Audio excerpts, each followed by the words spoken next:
रहती है। भगवान, धारणा को इस प्रकार अचानक स्थिर कर लेना इतना सहज नहीं हो सकता।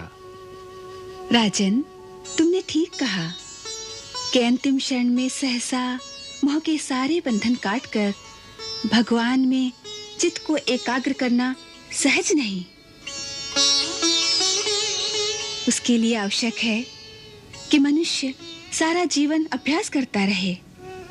उसे ही साधना कहते हैं। कलयुग में साधना का रूप अति सहज है।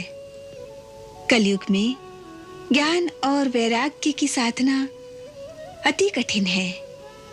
मन को विषयों से हटाकर भगवान के श्री चरणों में लगाना संसारियों के लिए असंभव है।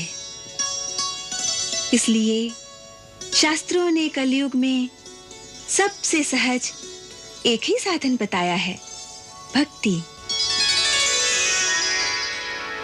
कलयुग में केवल भक्ति ही मोक्ष की प्राप्ति कराने वाली है और भक्ति को पाने का एक ही सहज साधन है कि जब भी समय मिले मनुष्य सर्वशक्तिमान भगवान श्री कृष्ण की लीलाओं का श्रवण, कीर्तन और स्मरण करता रहे।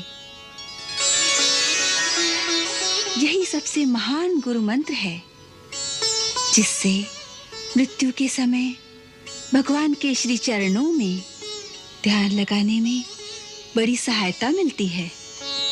इसलिए हे राजन, मैं तुम्हें भागवत पुराण की कथा सुनाऊंगा, जो भक्ति रस की ऐसी गंगा है कि जो प्राणी एक बार उसमें स्नान कर लेता है वो फिर भक्ति रस की उस नदी से बाहर निकलना ही नहीं चाहता, उसी में डूब जाता है। वही उसका मोक्ष है। मेरी ओर देखो, मेरी भगवान के सगुण रूप में कोई रुचि नहीं थी। मैं केवल निर्गुण स्वरूप भगवान में निष्ठा रखता था।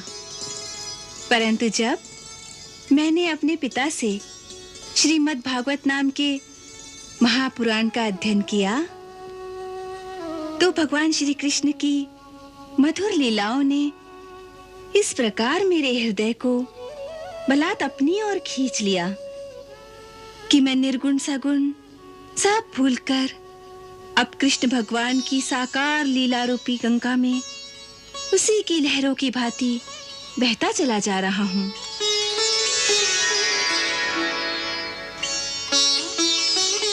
तुम भगवान के परम भक्त हो, इसलिए मैं तुम्हें वही भागवत कथा सुनाऊंगा जिसमें श्री कृष्ण की सगुण लीलाओं का वर्णन है। तुम्हारे अंत समय में कृष्ण लीलामृत का सेवन ही सहाय होगा। उस दिव्य सभा में महामुनि शुक के मुख से श्रीमद् भागवत की कथा गंगा की अविरल धारा की भांति बहने लगी। उस सभा में एक ओर शिष्य मंडली में मैं भी बैठा हुआ था। ऐसा लगता था जैसे भक्ति, ज्ञान और शक्ति का महासागर लहरें मार रहा हो।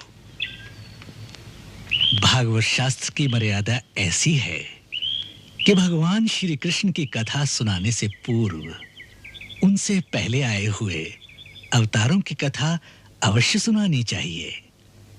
इसलिए महात्मा शुक ने आध्यात्मिक दर्शन और नैतिक धर्म का उपाख्यान करते हुए सबसे पहले भगवान के मत्स्य अवतार की कथा सुनाने आरंभ की।